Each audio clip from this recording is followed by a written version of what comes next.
Al-haditsu tsani asyara an Ibnu Abbas radhiyallahu anhuma. Qala inna dimadan qadima Makkah wa kana min azdi shanu'ata wa kana yarqi min hadarih. Hadis yang ke-12 ialah riwayat sahabat Ibnu Abbas radhiyallahu anhuma. Kata Ibnu Abbas, ada orang bernama Dimam. Dimam itu datang ke Mekah. Dimam itu adalah sukunya suku Azdi Shanu'ah di Yaman sana. Dimam itu punya keahlian ruqyah. Ruqyah dari angin kerasukan jin itu. Bisa mengeluarkan jin-jin yang merasuk di tubuh manusia. Fasami'ahu subaha awak kata yaquluna inna Muhammadan majnun. Faqala law anni ra'aitu hadzal rajula la'alla Allah yashfihi ala yadayya. Di Makkah sana, setelah sampai di Makkah, Dimam mendengar orang-orang bodoh, orang-orang Makkah yang bodoh berkata, Nabi Muhammad itu adalah orang yang gila. Orang gila berarti kerasukan jin. Kata mitos kuno kan kerasukan jin, bukan penyakit syaraf. Lalu kata Dimam, seandainya saya bisa melihat laki-laki ini, yaitu Muhammad, barangkali Allah, mudah-mudahan Allah bisa menyembuhkan Nabi Muhammad dari kegilaannya itu lewat saya, di tangan saya. Qala falaqiyahu faqala Muhammad inni arqi min hadzal rih fahallaka. Faqala Rasulullah sallam innal hamdalillah nahmaduhu wa nasta'inuhu may yahdihillahu fala mudilla lahu wa may yudlilhu fala hadiya lahu wa asyhadu an la ilaha illallah wahdahu la syarika lahu wa asyhadu anna Muhammadan abduhu wa rasuluh amma ba'du. Ternyata Dimam bisa ketemu Rasulullah. Lalu kata Dimam, wahai Muhammad, saya ini bisa meruqyah, bisa menyuwuk penyakit angin ini, penyakit kerasukan itu. Apakah kamu punya minat untuk saya ruqyah? Lalu kata Rasulullah sallallahu alaihi wasallam, sesungguhnya segala puji bagi Allah. Kami memuji Allah, kami memohon pertolongan dari Allah. Barang siapa yang diberi hidayat oleh Allah, maka tidak ada siapapun yang bisa menyesatkannya. Barang siapa disesatkan oleh Allah, maka tidak mungkin ada orang yang memberi hidayat kepadanya. Saya bersaksi bahwa tidak ada Tuhan kecuali Allah satu-satunya, tidak ada yang menyekutukannya.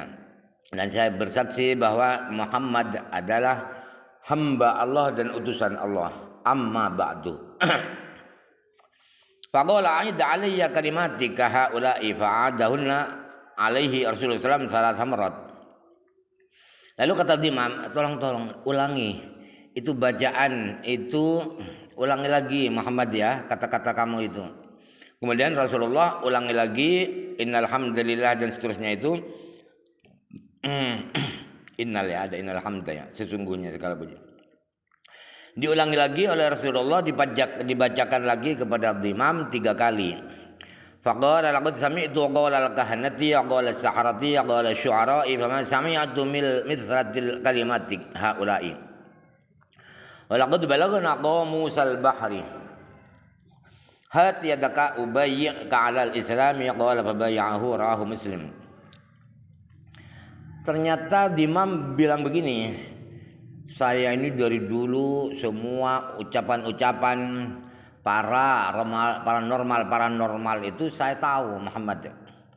Ucapan tukang sihir, mantra-mantra tukang sihir saya tahu Muhammad. Ucapan para penyair-penyair itu saya tahu. Tetapi saya tidak pernah melihat, tidak pernah mendengar kata-kata engkau itu Muhammad. Baru kali ini, maksudnya begitu ya. Kata-katamu itu sungguh sampai pada lautan, ya bukan lautannya laut. Nah, Qaumus itu laut besar. Makanya siapa Al-Istirabadi mengarang kamusnya dengan kitab Al-Qaumusul Muhit. Qomusul Muhit itu lautan. Lautan India, Pasifik, Atlantik, ya bukan laut, bukan selat, apalagi selat. Nah, tolong tanganmu kasih ke saya. Saya akan membaiat, saya akan berjanji untuk Islam. Jadi Dimam berubah menjadi Islam, masuk Islam. Kemudian dibaiat oleh Rasulullah. Hadis riwayat Imam Muslim.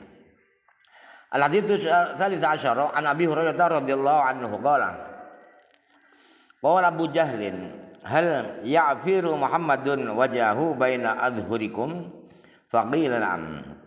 Hadis yang ke-13 ialah bersumber dari sahabat Abu Hurairah radhiyallahu anhu. Kata Abu Hurairah bahwa Abu Jahal pernah bertanya, apakah Nabi Muhammad itu pernah wajahnya itu dia lumuri, dia kotori dengan debu, maksudnya bersujud di tengah kalian, artinya di patung-patung berhala-berhala kalian semua itu.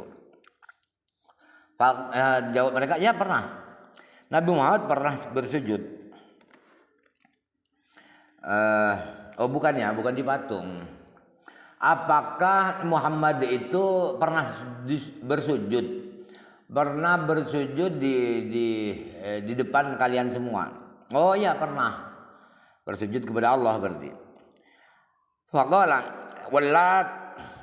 wallati wal uzza la in ra'aituhu yaf'alu dzalika la'adhanna ala raqabatihi. Kata Abu Jahal, demi Tuhan Lata, demi Tuhan Uzza, nanti kalau saya bisa melihat Muhammad melakukan sujud itu, maka pasti akan saya injak-injak leher Muhammad. Fa'ata Rasulullah sallallahu alaihi wasallam wa yusalli za'ama liyad'a ala raqabatihi. Kemudian Abu Jahal mendatangi Rasulullah dalam keadaan sholat. Orang sholat pasti bersujud. Dia kira bahwa dia bisa menginjak-injak itu leher Nabi Muhammad. Fama fa'ja'u minhu illa wa huwa yankisu ala aqibaihi wa yattaqi biyadaihi. Ternyata orang-orang Quraisy itu tidak dikagetkan oleh Abu Jahal itu, kecuali Abu Jahal waktu itu dalam keadaan mundur ke belakang, di lutut kakinya mundur ke belakang sambil berlindung dengan kedua tangannya. Artinya kedua tangannya itu dia diulurkan ke depan seakan-akan menghindar dari sesuatu agar tidak mengena wajahnya. Faqila lahu malaka faqala inna baini wa bainahu la khandaqun min narin wa haulan wa ajnihatan. Faqala Rasulullah sallallahu alaihi wasallam law dana minni la tadafatul malaikatu utwan. Lalu Abu Jahal ditanyakan, kenapa mundur? Kenapa tidak jadi nginjak-nginjak Muhammad? Ada apa? Nah, Abu Jahal bilang, gini ya, tadi barusan itu antara saya dengan Muhammad itu ada jurang, ada parit. Ada parit yang besar yang berisi api. Dan ada hal-hal yang mengerikan, ada sayap-sayap. Jadi saya mundur. Kemudian Rasulullah SAW berkata kepada sahabat-sahabatnya, ya, seandainya Abu Jahal tadi itu ya mendekati saya, pasti dia akan disambar oleh malaikat berkeping-keping, udwan, ya, anggota-anggotanya itu akan dipreteli satu persatu, akan disayat-sayat atau dipotong-potong. Hadis ini diriwayatkan oleh Imam Muslim.